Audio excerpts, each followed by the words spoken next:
Service for the Vedanta Society of Providence, Rhode Island. We'll begin our service with the congregational prayer. You can all recite along. The words will be shown on the video screen. We offer our salutations to the all-loving being who endows all beings with consciousness. We meditate on the Lord, who is the origin of the universe. Lord, thou abidest in all. Thou art all. Thou assumest all forms. Thou art the origin and goal of all. Thou art the self of all. Thou art existence, knowledge, and bliss. Salutations unto thee. May the world be peaceful. May the wicked become gentle. May all creatures think of mutual welfare. May our minds be occupied with what is spiritual and abiding. May our hearts be immersed in selfless love for the Lord. Peace, peace, peace be unto all.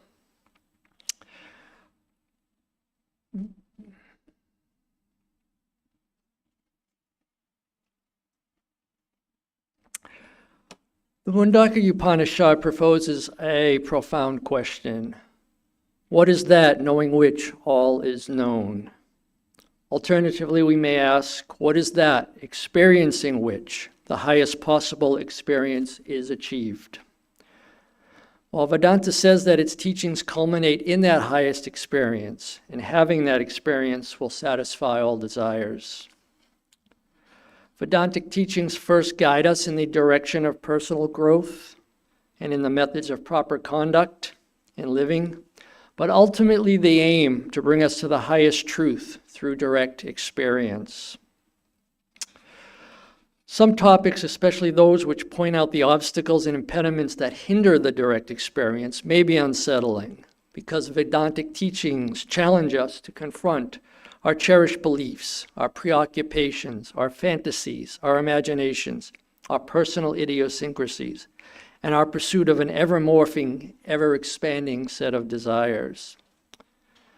As Swami Adishwarananda put it in his talk titled The Direct Way Knowledge, knowledge is fire. Before fire can illumine, it burns.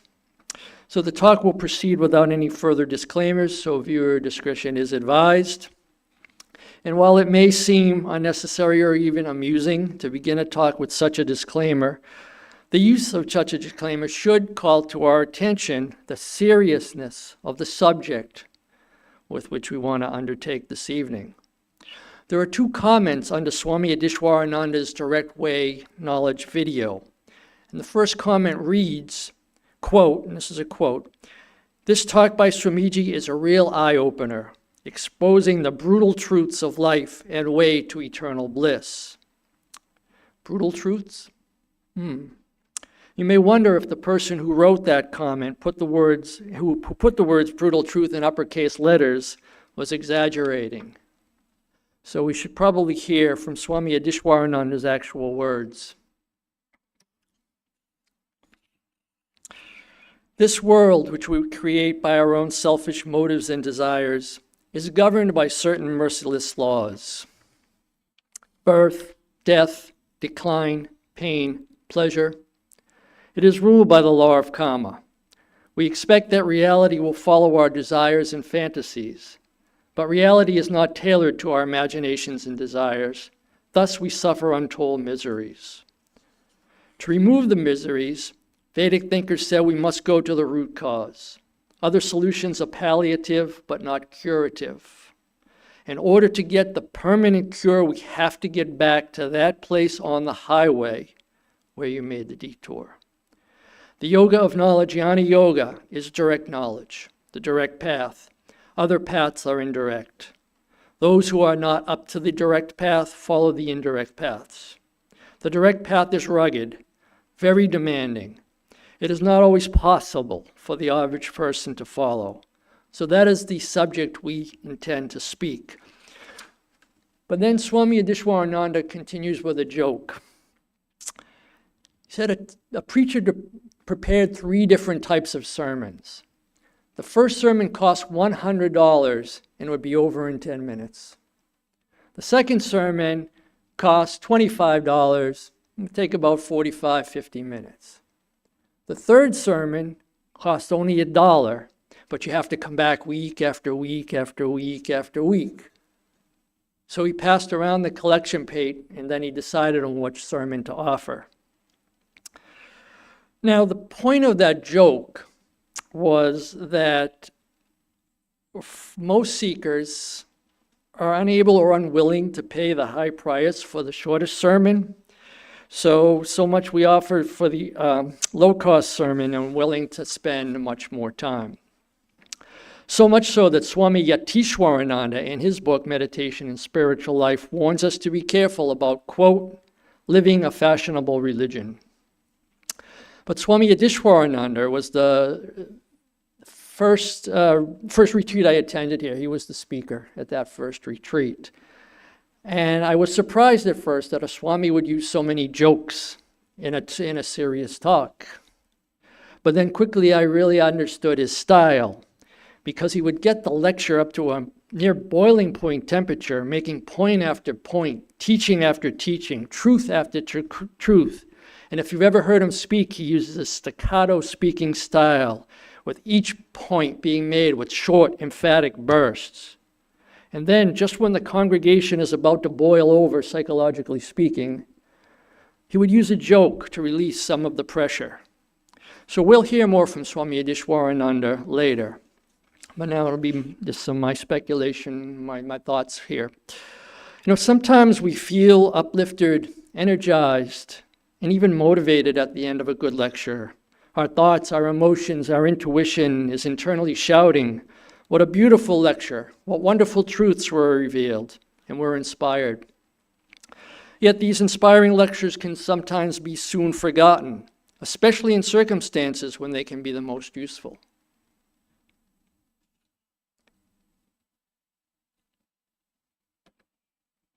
In the Bhagavad Gita, chapter 3, verse 36, Arjuna asked Krishna, O Vaishnav, by what is one impelled to sinful acts, even unwillingly, as if engaged by force? Krishna responds by explaining that is desire and anger, born of the mode of passion, rajas, which are all devouring and sinful. And this dialogue in this chapter illumines the nature of human frailty and the conflicts between one's intentions and one's actions.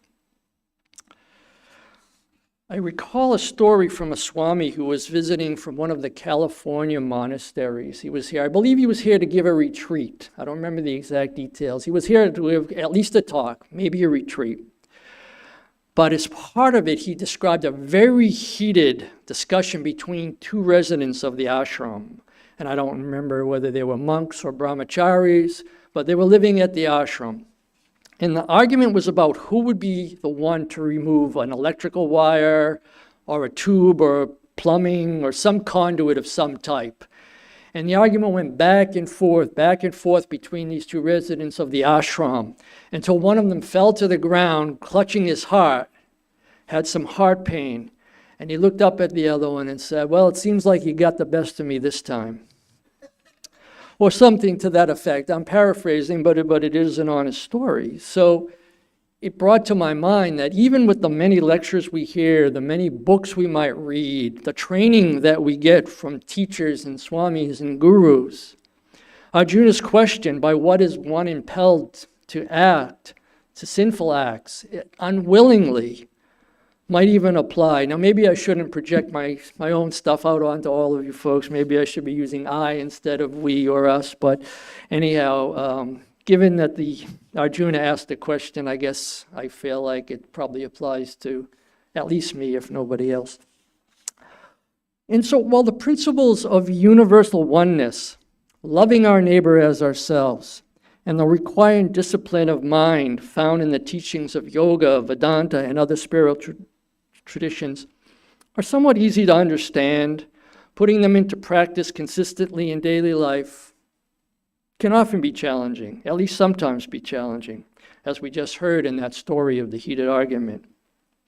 Thus, Swami Yatishwarananda's point, the direct path is rugged, very demanding. It is not always possible for an average person to follow. Then I thought of the Pavamana mantra. which is a request for knowledge and ask for illumination.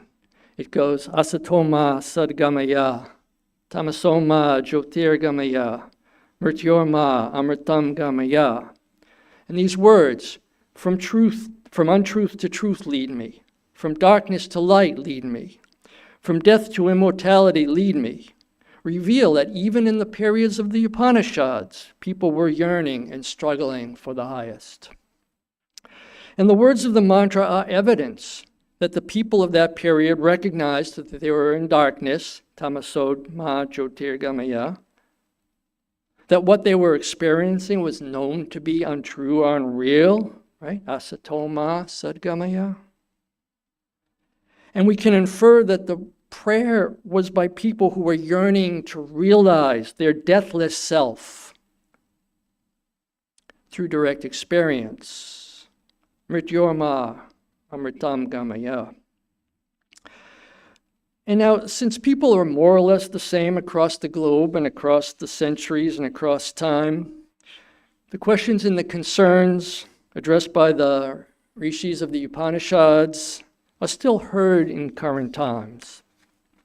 During lectures, retreats, satsangs, and talks, and whether these occur in person, in books, online, many questions are asked about the nature of happiness and how to get it. We all want happiness, and that's something that Swami's always reminded us of. We want happiness. Questions about what makes for a meaningful and satisfying life. And many questions about the problems of the world, too. Why poverty? Why wars? Why disease? Why pain and suffering? And often a person approaches a teacher of yoga and Vedanta and asks one of those questions. The person usually enthusiastically prefaces such a question by stating that is their desire, their intent, their life's mission to help the world, to fix the world, to solve the world's problems. So the person is usually surprised when the teacher replies, "It is your world, you made it the way it is, so you need to fix it." When the person refutes this and emphatically says, "Impossible. Why would I make the world the way it is? Why would I make such a horrible world?" Vedantic teachers often reply, dive deep within. Go very deep within. There and only there will you find the answer. And many other spiritual traditions as well say that trying to fix the world before fixing oneself is the wrong approach and will not help the world. Teachers of yoga and Vedanta go even further, saying such an attitude that I know what is good for others, I know what is good for the world, is arrogant and dangerous. And when such an attitude is assumed to be underwritten by a god or a higher providence, it becomes sometimes very dangerous. So engaging in actions with this I know what is good for others mindset amplifies and spreads pain and suffering, causing more harm than the intended benefit. Put another way, without moving the branch from your own eye, it's not possible to see clearly enough to remove a speck of dust from your brother's eye. The 13th century Sufi mystic Rumi said, "Yesterday I was clever, so I wanted to change the world. Today I am wise, so I am changing myself." Thus we see that spiritual teachers from many traditions advise, fix yourself first, then and only then go about trying to fix the world. The culmination of the Upanishads and the Vedantic teachings is not just to allow us to see our neighbors as ourselves, or even just to be able to treat our neighbors as ourselves in some social sense, but to experience it as our own true nature. And yogis claim that by refining and extending our mode of perception, it is possible to experience one single consciousness spread through and throughout the entire cosmos. A single consciousness which resides in all, animates all, and is the field which in all exists. An accomplished yogi can feel the pulsations of all life and is able to experience the thoughts and feelings of all. Ramakrishna was said to know the contents of the minds of those who came in front of him. Swami Vivekananda, it was said, would know the contents of a book just by simply putting his hands on it and reading the vibrations of that book. So continuing with Swami Vivekananda, he gives a very nice example. He says, and this is in volume 7 of his Inspired Talks, "Every mouth praising the Lord is my mouth. Every eye seeing is my eye. We are confined nowhere. We are not body. The universe is our body. We are magicians, waving magic wands and creating scenes before us at will." So these are 2 nice AI-generated images which I asked the AI to create to represent this verse from Swami Vivekananda. Swami Vivekananda continues,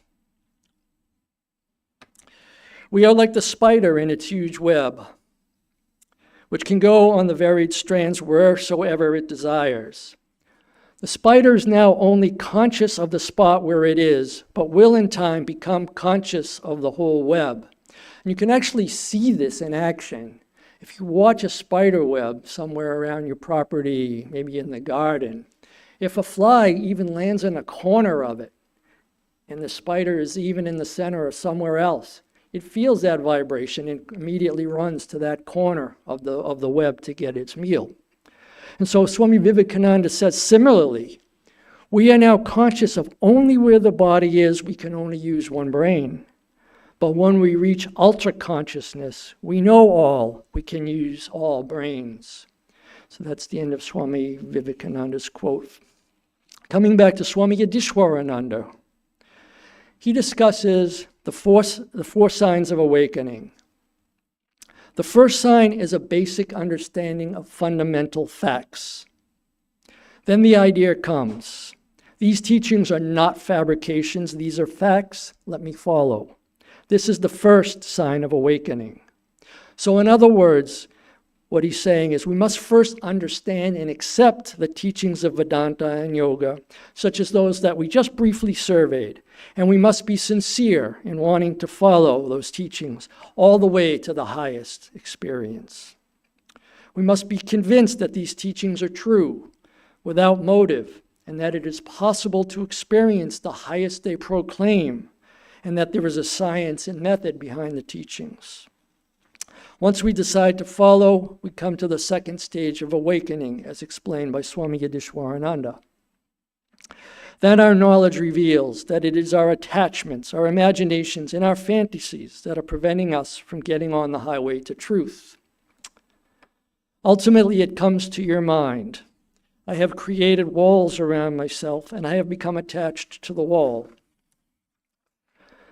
True knowledge says that which you created, only you can demolish. Nobody else. This is the second stage of awakening.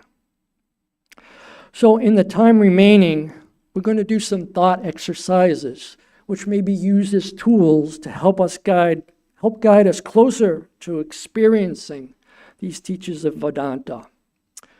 And put another way, the exercises are designed to help us break down the wall which we built around ourselves. That wall which Swami Yudhishwarananda just spoke about, the wall which blocks the direct experience of our true nature and the experience of oneness. We're going to get there by way of a bit of a detour, perhaps. Because in 1979, there was a rock band named Pink Floyd, and they released an album which had a song titled Another Brick in the Wall. And the song featured a children's choir who sang, "We don't need no education. We don't need no thought control." And later in the song, they sang, "All in all, it's just another brick in the wall." So let us ask, were those children correct? Does education really add bricks to our wall? And I want to take 2 Yoga Vedanta teachings on this and explore this question. First, about education. And the first comes from a passage from Swami Vivekananda's Raja Yoga. The soul itself is the center where all the different perceptions converge and become unified. That soul is free. And its freedom tells you that every moment you are free. But you mistake and mingle that freedom every moment with intelligence and mind. You try to attribute that freedom to the intelligence, and immediately you find intelligence is not free. You attribute that freedom to the body, and immediately nature tells you that you are again mistaken. That is why there is this mingled sense of freedom and bondage at the same time. The second teaching comes from Sadhguru, and that will bring us to the first thought experiment. In several of his Youth and Truth lecture series, he explains how the intellect and memories are obstacles to the subtler perceptions needed by yogis. Sadhguru teaches that while the intellect has valid uses for some types of work, it is overly emphasized by modern systems of education. With few exceptions, and this is me paraphrasing now, this is not direct words. With a few exceptions, current educational systems do not teach methods for expanding awareness and refining perception. Instead, they are focused primarily on industrial competitiveness and vocational training. Thus, Sadhguru criticizes modern educational systems for failing to fully educate people in a complete and well-rounded way. And then he usually follows up that statement by explaining the system of education from ancient India. In those days, children from ages 0 to 12 were taught, and this is a quote, Sadhguru's quote, eat well, play well, and sleep well. That's all they were taught from 0 to 12. Their heads were not crammed full of facts, cute songs, fancy ideas, or theories. So according to Sadhguru, the only teaching those children received from 0 to 12 was a single teaching to fix their identity. Not an identity limited to a certain family, a certain village, a certain geographical region, or certain religion. None of that. The identity they were taught to be cosmic, to be one with all. And that teaching was imparted by the Mahavakya, Aham Brahma Asmi, which comes from the Brihadaranya Upanishad. My identity is Brahman. My identity is cosmic. Because the teachers of that time knew that if children were to be put to identify with anything other than the cosmic, the universal, the Brahman, the children would be put onto a path in life which is inevitably filled with potholes of conflicts and biases and preferences, which would lead to inefficiencies at work projects, mistrust, jealousies, angers. Remember the heated discussion we already heard about moving the wire or some conduit, right? Thus, the teachers of that time observed that fixed and limited identities are the breeding ground for unhealthy competitions, wars, hatreds, inequities, injustices. So they taught their children a cosmic outlook, Aham Brahma Asmi, from birth to age 12. Now, in a simple thought experiment, Sadhguru asks us to imagine ourselves entering a room where the entry criteria was that every person to be admitted had no fixed identity. There'd be no name tags, no resumes, no family associations, no political identity, no cultural identity, no religious identity, no job titles, nothing. That's the criteria for walking into the room. So ask yourself a few questions. Under those conditions, how would you introduce yourself? How would you interact with others? What questions would you ask? What questions would the others ask?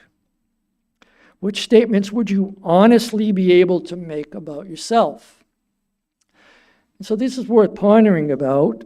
So you can try this thought experiment later when you get home, have some more time to visualize yourself moving into such a gathering. And how would you interact? And what would the responses from others be if that was the criteria for getting in the room?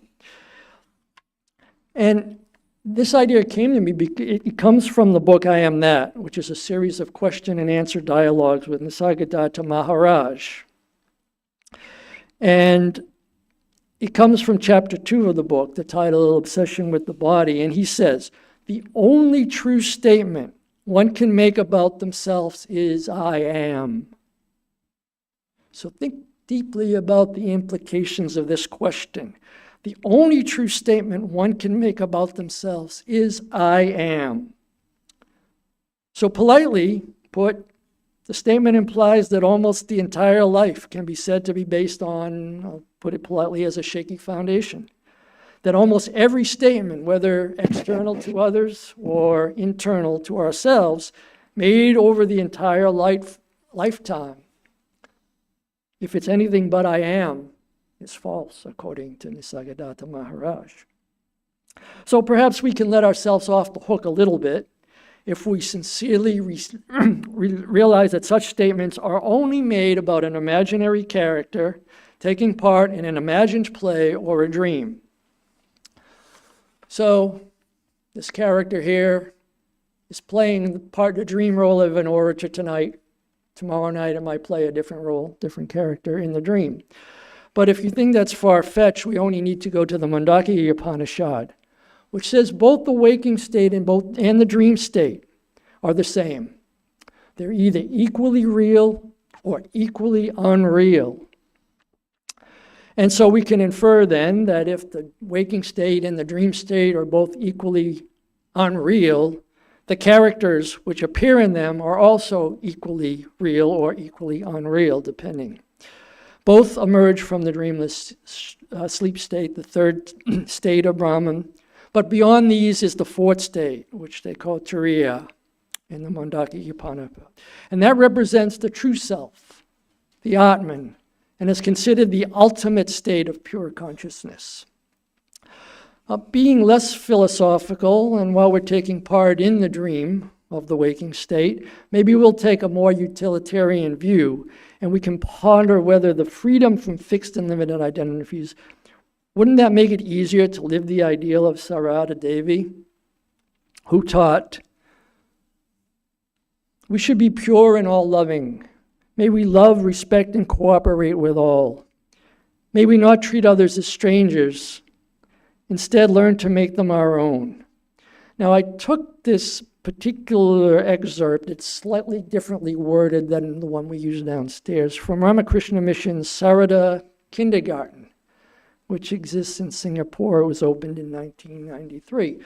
So I kind of liked this. I went to their webpage and I saw the offerings of the programs for the children there. And one of the goals for them was this ancient Indian objective of making them learn to cooperate and work together.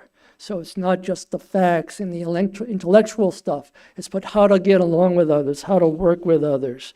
And it was very nice.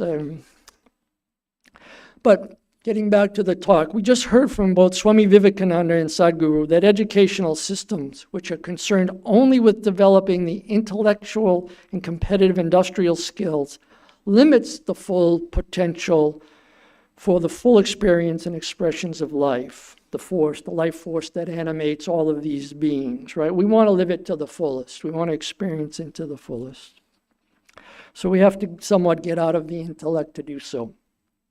So by focusing solely on intellectual education, the other dimensions of perception, some of which are innate and naturally present in children, can atrophy and wither away from the wrong types of education, which limits their possibility or reduces their possibility of experiencing that true oneness claimed by Vedanta, and thus the need for training in yoga and Vedanta, which gives rise to the centers and gurus and teachers to guide us back to some of what was innate within us as children.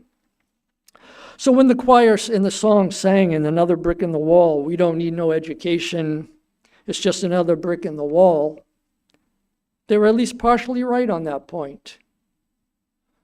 Not that intellectual education is bad, but there's much more to life than just that.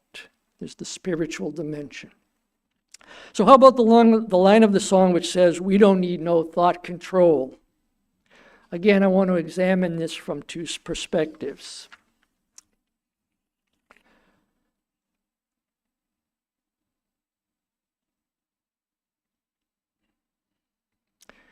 So I have two images here that talk about the two types of thought control. Now, on the left was a very interesting picture. Again, most of these pictures, most are AI generated, so I used the image creator. And of course, you type in a few sentences or paragraphs, and out pops a picture. So on the left side, you see a child with big eyes, trying to use their intuition and their innate intelligence to study the world. And there's a scale balance there. And on one side, I have the world, which is supposed to symbolize the true world, unbiased, seen by the child. On the other side there's a smartphone and a hand holding the smartphone and a finger coming out poking the child in the eye. Now, I didn't ask the AI to do all this, and I was going to reject this picture as not being what I wanted. But the more I studied it, the closer it was to what I want. If you look at the balance is centered there, representing the decision-making process of the child trying to do this. And then there's a lot of other hands in the scolding and pointing and trying to tip the scale, the balance, right? So these are all of the bad types, harmful types of thought control, which include censoring, brainwashing, lying, disinformation, misinformation, bullying, bearing false witness, all of these things which can taint our view of the world. But yoga also does prescribe some types of thought control, what we'll call the beneficial, systems of meditation, mantras, tapas, the discipline and routine life schedule, actions done with full attention. All of these beneficial activities control the mind because as Swami Vivekananda wrote in his Raja Yoga, the untrained mind is like a monkey.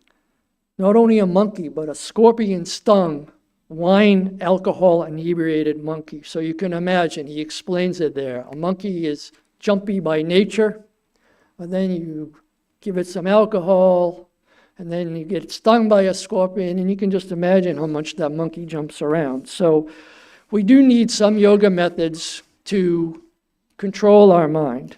The Katha Upanishad gives another very nice example of why it's so. And that's the story of the self riding in the chariot. And so it says, know the self to be sitting in the chariot, the body to be the chariot, the intellect, the buddhi, to be the charioteer, meaning the one that's calling the shots, making the decisions. The mind is the reins, and the senses they call the horses. And the objects of the senses are the road. So the idea is that if you want that chariot to go properly down the road, to avoid the potholes, to avoid the obstacles, and have a safe trip for the self, which is riding, sitting in the chariot, the mind, which is the reins, controlling the horses, has to be strong and controlled, right? Because horses, a chariot of multiple horses run amok, in our case, 5 physical senses. If each one's pulling in a different direction, where does the chariot end up? In the ditch. In the ditch. So this comes to us from the Katha Upanishad. And the mind has to be gradually, systematically brought under control. And then Swami Vivekananda also reminds us very carefully that such control of the mind should be done only by the person themselves. He advises, never surrender control of your mind to another person. So, in summary of this section, a holistic education concerned not only with the intellect, but all dimensions of a person should include techniques to discipline the mind and enhance perception. Further, it is proposed that such an educational system is optimal if we want to produce a generation of enlightened beings. Because it's such a generation which will naturally reduce the sufferings of society and the world. Because as Sadhguru points out, concepts like freedom and justice and equality, they're consequences of behavior. And being consequences of behavior, they're consequences of a behavior who has been given a complete and proper education. Because consequences of action, ideals cannot be brought about by action, whether it's forced, commanded, or demanded. And an example of this is a fruit tree. Let's say there's an apple tree or a mango tree there. I cannot go up to that tree and say, give me fruit. All I can do is take responsibility for watering it, fertilizing it, giving it the proper climate, and taking care of that tree. Then the fruit comes of its own nature. So that is the idea here. And as we heard earlier from Rumi, yesterday I was clever, so I wanted to change the world. Today is wise, so I am changing myself. We see these ideas expressed also in Hindu cosmology as the 4 yugas, or 4 time ages. Starting with the Golden Age, when the majority of, and it's defined this way, that most of the population, the majority of the population in Satya Yoga, the true yoga, the Golden Age, the majority of the population is spiritually enlightened, and that generation lives in harmony. After the Golden Age, there's a steady decline until we reach, the virtue declines in each progressive transition, until we reach Kali Yuga, which when virtue is at its lowest, and there is widespread conflict, suffering, and moral decay. And now there's sophisticated methods using time and so many multiples of 432,000 and all of this, and people study this and they decide, are we in Kali Yuga? Are we in Dwapara? Some people say we're in Kali Yuga currently. Others say that it's already, we've turned the bottom and we're starting to ascend on the upward side again of the circle. We'll leave that to the experts who study these things in great deal. We won't make a comment about it. But in the time remaining, let's do a few more thought experiments. And what I'll do is I'll describe the experiment that I want you to think about. And then the expected outcome, I'll also give credit to the teacher who brought these experiments about. And then the benefit of the fruit of successful completion of these thought experiments.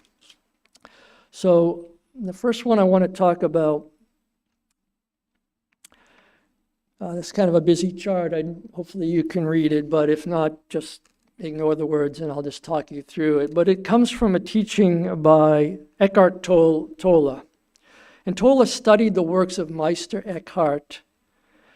And Tolle says, in these teachings of Meister Eckhart were said to have led to some profound experiences. And he was so influenced by the teaching of Meister Eckhart that he changed his birth name. He was born with the name Ulrich Leonhard, but he changed his first name to Eckhart in respect for his teacher, Meister Eckhart.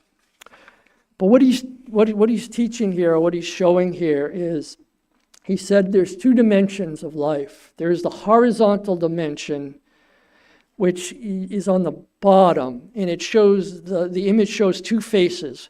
One looking to your left, which is labeled the dead past. The one on your right is what I labeled as what if future. What I mean by what if future is simply this. No matter what we're thinking about, if we're projecting into the future, it's one of 2. What if something I want to happen doesn't happen? Or what if something that I don't want to happen happens, right? The specifics are different for everybody, but the general category of what if future applies. And all of the things on the left side of the chart are the things that keep us going back and forth in this horizontal dimension. For example, a hurt. Say somebody hurt us many years ago. We may reflect on that from time to time, and then we may project into the future. Well, what if I handled it differently? Or what if I had said this at the time? Or, however it goes, right? And so we never fully resolve or dissolve that hurt within us. And that's it. Again, and this is a thought experiment. I just want you to think about it. Try being aware as you go forward in the days, weeks ahead. How is your mind operating on this horizontal scale, going back and forth from the dead past and what a future? See if it's true. See if it's true. And it may be to a lesser degree, those who have had training, it may be to a lesser degree, maybe not at all, I don't know. But it's something to think about. I thought it was an interesting teaching And it was an interesting thought experiment to include in tonight's talk. So that is one. And Meister Eckhart, his teacher, basically said in a simple statement, God comes to us when we eliminate selfishness. So you think about it. As long as our thoughts are not wrapped around the self, the little self, small s self, we are free to have higher thoughts about the capital S self or God. And so Tola says this vertical dimension between the dead past and the what-if future is connected to the source of all life, which some also call God. And he said it's where the transcendent dimension in us lives in us, the transcendent dimension of us lives. And it's beyond space and time. And we also hear that too in the Upanishads and the teaching of Vedanta. When we reach that highest state, space and time itself is no longer part of that dimension. So that's one thought exercise. Understanding, I think, is pretty straightforward, but practicing it and thinking how it impacts your life is worth, my opinion, is worth taking time. So the next exercise that I want to talk about comes from Nisargadatta Maharaj. Again, I Am That, the book. And it's from chapter 1, titled The Sense of I Am. And again, it's similar, that it's straightforward to understand, but it takes constant practice and constant self-monitoring of one's internal dialogue to see if it's true. And what he says here is the exercise is simple. He says, refrain from thinking, I am doing this, I am doing that, I belong to you, fill in the blank, I am X and I am Y. Okay, just refrain. Because what did he tell us earlier? The only truthful statement we can make is I am. As soon as you put an adjective or a verb onto the I am phrase, according to Nisargadatta Maharaj, you've made the statement false. So that's what he says. Refrain from thinking any of those phrases that are shown on the screen. But then, now that this is where the really interesting part comes, because he tells us what the outcome and the fruit, if you're successful in doing this for a extended period of time. Excuse me one second.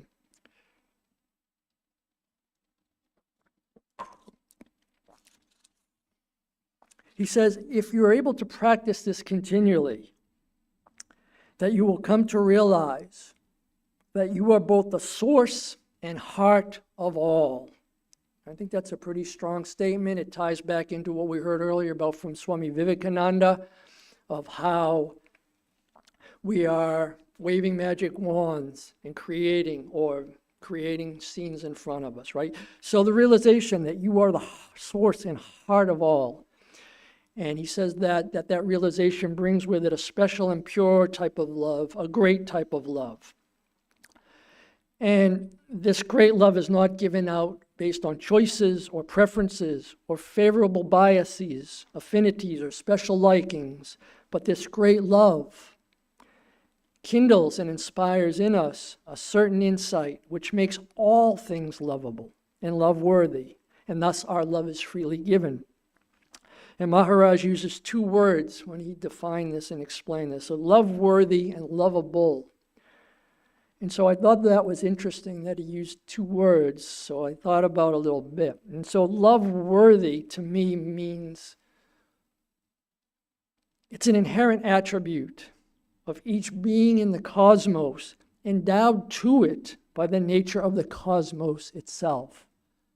So whether we choose to see others that way is our own block, our own bias, but the cosmos installs in every creature, from the littlest mosquito up to the most sophisticated, love-worthiness.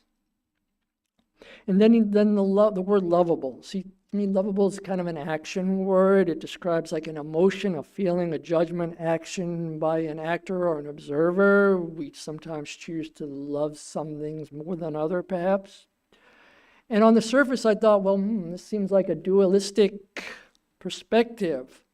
But implied in there, the more I thought about it, is the deeper idea that since, quote, you are both the source and heart of all, we then realize that oneness of the self.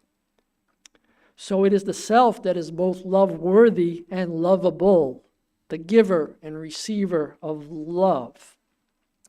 And Swami Vivekananda, in his Song of the Sannyasin, wrote, which nails this 100%. He said, let one put garlands on, another kick this frame, say not. No praise or blame can be where praise or praised and blame or blamed are one. So I think I'm going to read that again. That's worth reading twice. No praise or blame can be where praise or praised and blame or blamed are one. Thus be thou calm, sannyasin bold. Say Om Tat Sat Om. So I thought that was a very powerful way to sort of sum up the section.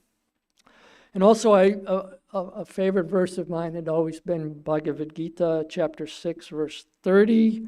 Yomam pashati savatra savam chamayi pashati tashyaham na pranashyami sacha me na pranashyati. For one who sees me everywhere and sees everything in me, I am never lost, nor is he or she ever lost to me, right?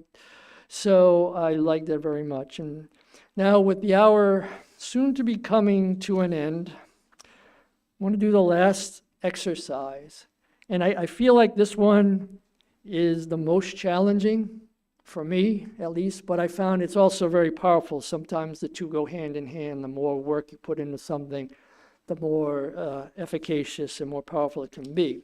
Now, it's going to start out with a story which may be familiar, but then hang on and hold on till when I tell you what the exercise is, okay?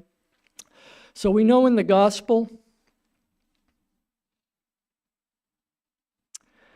Sri Ramakrishna told a story. And I have it here as a doll made of sea ice or salt. In the Ramakrishna version, it's a doll made out of salt. And this doll wanted to go measure the depth of the ocean and inform the whole world. And so Ramakrishna said, well, that doll had a desire to tell others how deep the ocean was. Alas, its desire was never satisfied. No sooner had the doll plunged into the ocean than it melted away and became one with the ocean. So who was left to bring the news regarding the depth? So simile is the condition of the jiva. This is still Ramakrishna. Simile is the condition of the jiva, the individual ego, who enters the infinite ocean of the absolute Brahman. And now that our final exercise, it's going to come from chapter 76 of the book, I Am That. And the chapter is titled, To Know That You Do Not Know is True Knowledge. And Maharaj gives the following practice. Treat consciousness as something external, as something that happens to you, something alien, something superimposed onto you. Treat consciousness as a poison ivy rash or an itchy insect bite or something else that makes you compelled to scratch uncontrollably. Now, since our entire world seems to revolve around these first three states of consciousness described in the Mundaka Upanishad, the waking state, the dream state, and the deep sleep state, this exercise forces us to try to go beyond these three by making us realize that consciousness itself is superimposed and not part of our true intrinsic nature, which Nisargadatta Maharaj calls pure awareness. Thing I did want to point out about this is depending on the teacher, on the reading, teachers sometimes uses these words slightly differently. So where Nisargadatta Maharaj calls it pure awareness and consciousness is the thing that's superimposed, another teacher may say that awareness is sort of the day-to-day and consciousness is. So just as you read the different teachers, understand their definitions a little bit carefully, because otherwise you may confuse one with the other, which is why I guess they say stay with one tradition and not mix. But now, adapting Maharaj's teachings using the earlier examples, we should look at this world as either a private delirious dream, a coating on us of sea ice or salt, or a brick wall which surrounds us at every minute. And Maharaj told a devotee that continual practice of the attitude that consciousness is superimposed onto our true nature, I'll just rephrase it, that the waking state, the dream state, and the deep sleep state are imposed on our true nature. He says that'll cause a crisis so severe that the crisis itself will break down the wall, melt the ice, end the delirious dream, and you'll realize that Turiya state. Maharaj also said, and it's there on the chart, the supreme is the universal solvent. It dissolves you and thus asserts your true being. And so, just to sum up where we've been,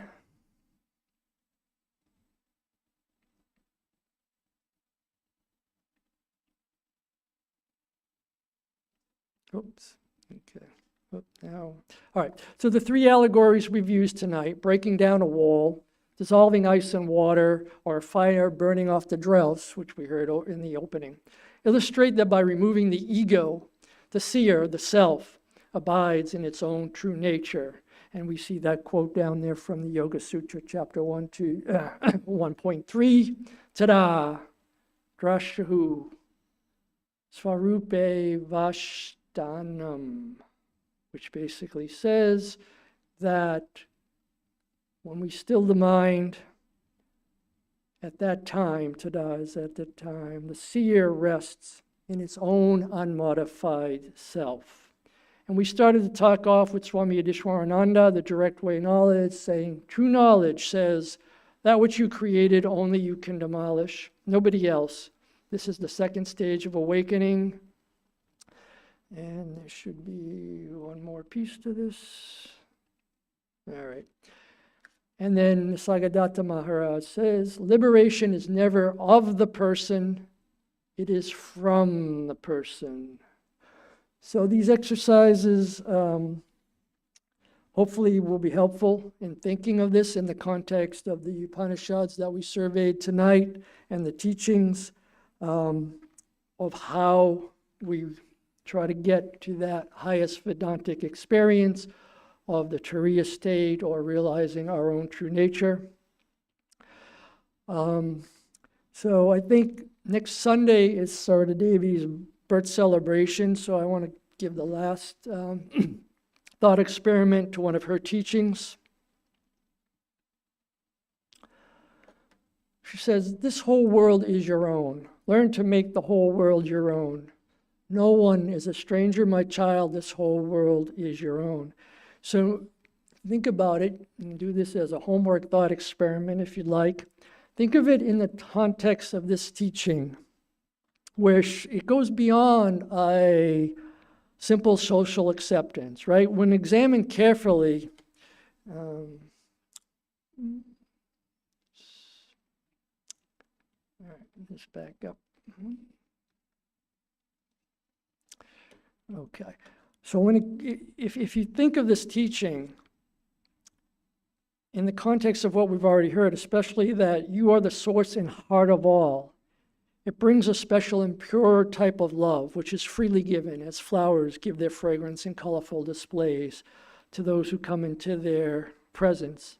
And as was the title of last week's talk by Swami Yogatmananda, all we need is a pure heart.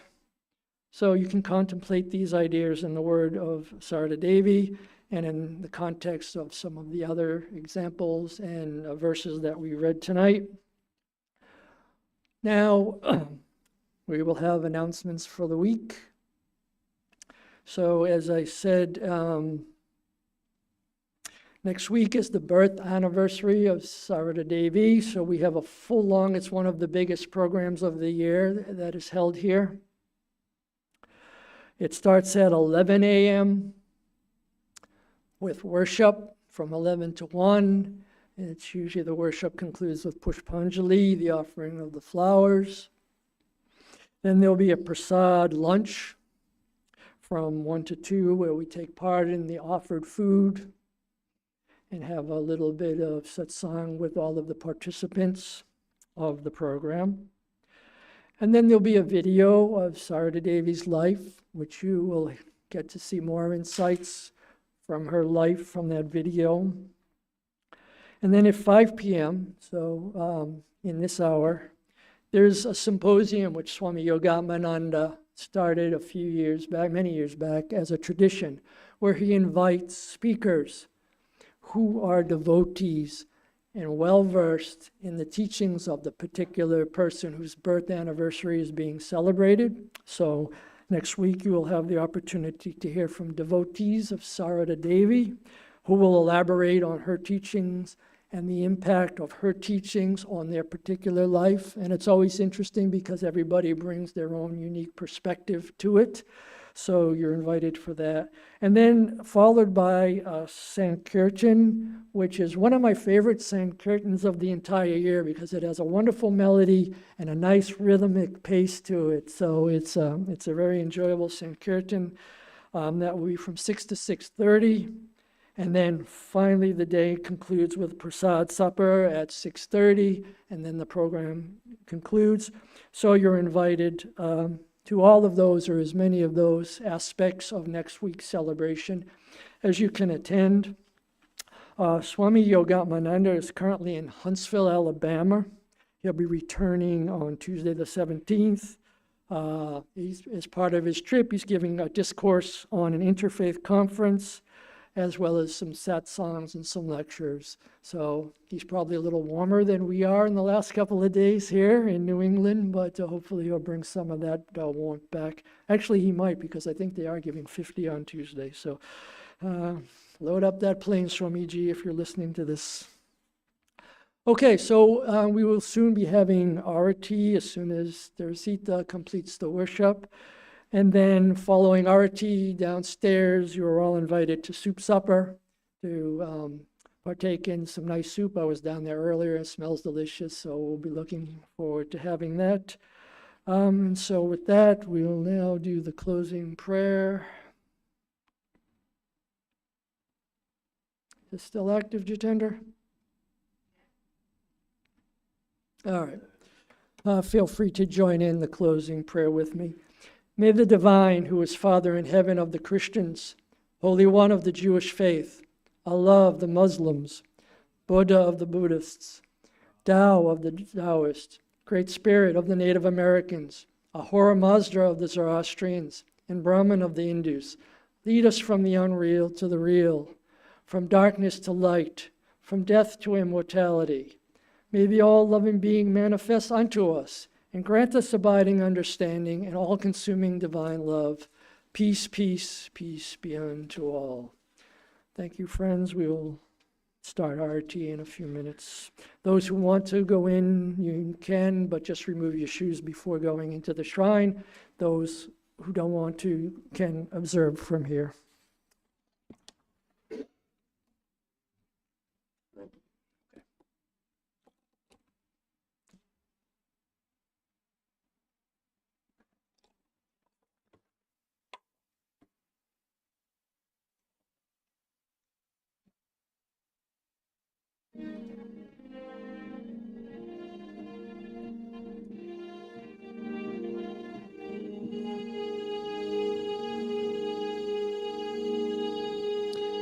Breaker of all worldly bondage and adored by all, we adore you too.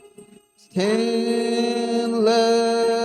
Lord of filming human form, stainless Lord of filming human form, transcendent yet filled with love. Free us from the stain of sin and ornament our world. consciousness is your form. Your eyes always purified by knowledge. Your eyes always purified by knowledge. Looking at them, illusion is gone. Ocean of shining love and feeling, ever inebriated in your infinite love. Your feet always dear to your devotees. Your feet always dear to your devotees. From above to cross this world, revealed to us as God incarnate and the Lord of all things, helping us join with you. Your mind's always set in the divine light. Your mind's always set in the divine light. This we can see through your grace. Destroyer of our worldly sorrow and compassion soul, infinite is your word. Your life offered for the world's deliverance. Your life's offered for the world's deliverance, saving us from darkness and fear.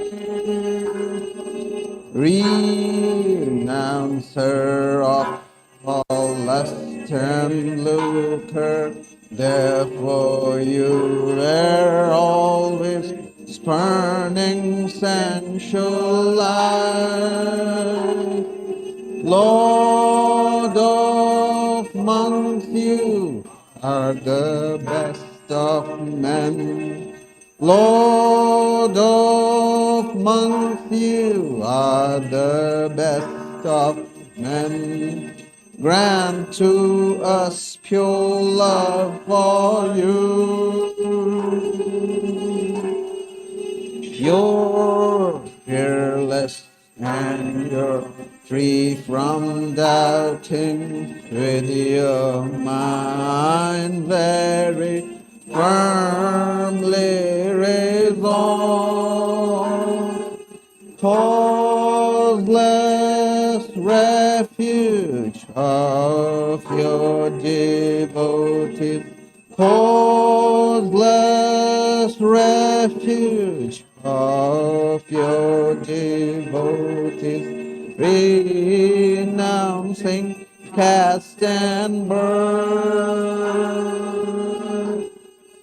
Our treasure is your holy feet, which take us very soon across this puddle of life. You give love and even sightedness. You give love and even sightedness to remove our anguish here. Our treasure is your holy feet, which take us very soon across this puddle of life.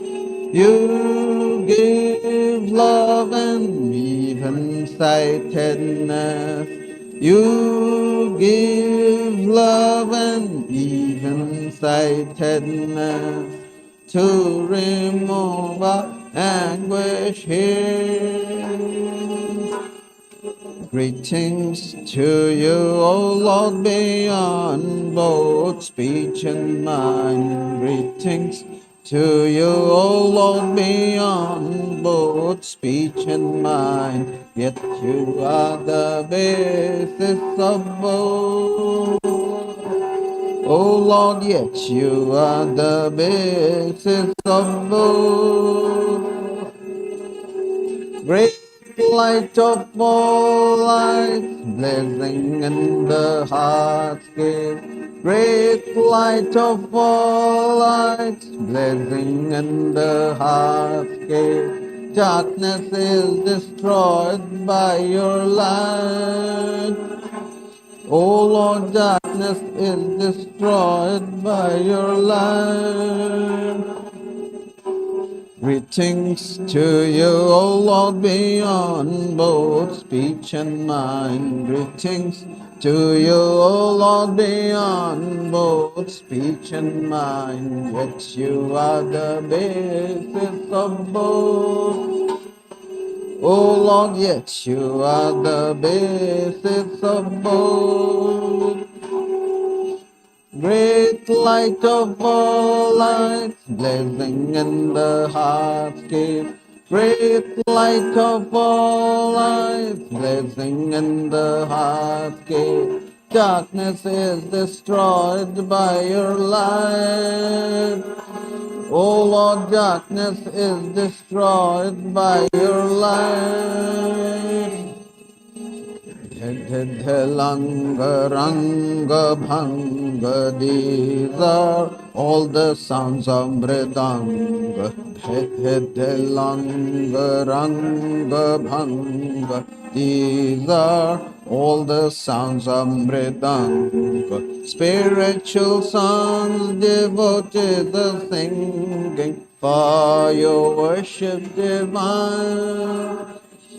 Spiritual songs devotees are singing for your worship divine. Jaya, Jaya, for your worship divine. Hare, Hare, for your worship divine. Shiva, Shiva, for your worship divine. Breaker of all our worldly bondage and adored by all, we adore you too. Jai Shri Guru Maharaj Ji Ki Jai.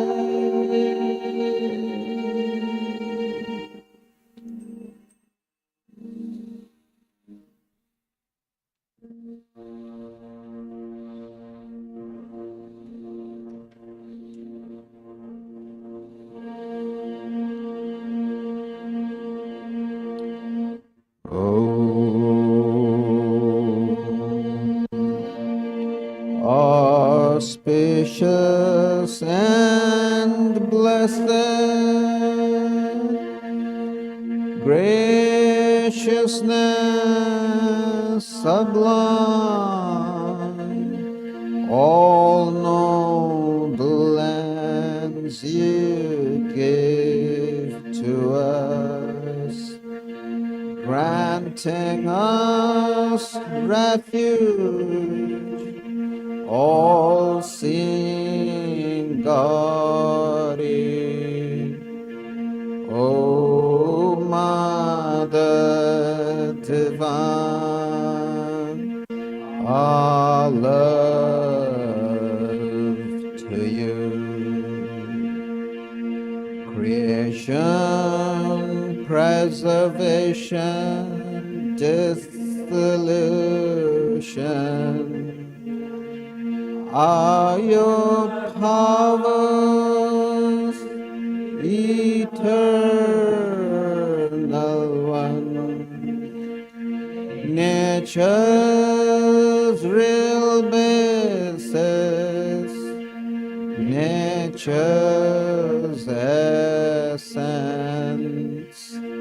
O Mother Divine,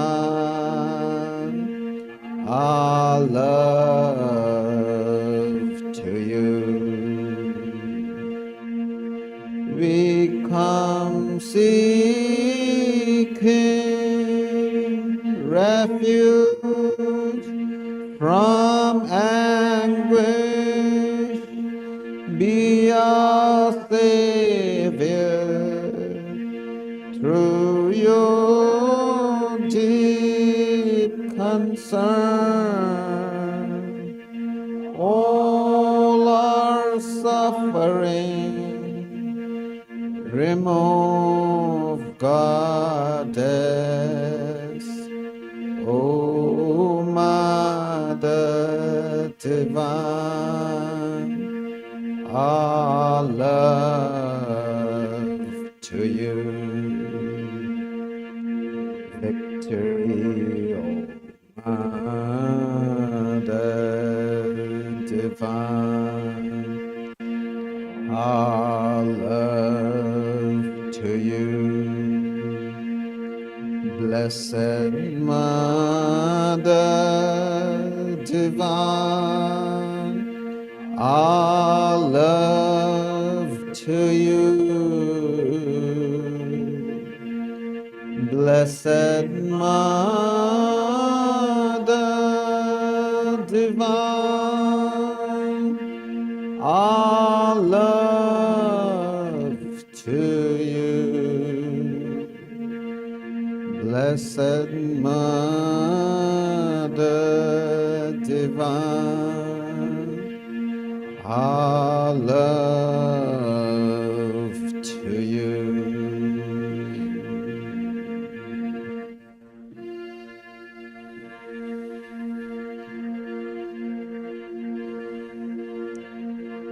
Jai Shri Ram Krishna Dev Ki Jai, Jai Shri Sardar Devi Ki Jai, Jai Shri Swami Vivekananda Ki Jai, Jai Shri Buddha Dev Ki Jai, Jai Shri Jesus Christ Ki Jai.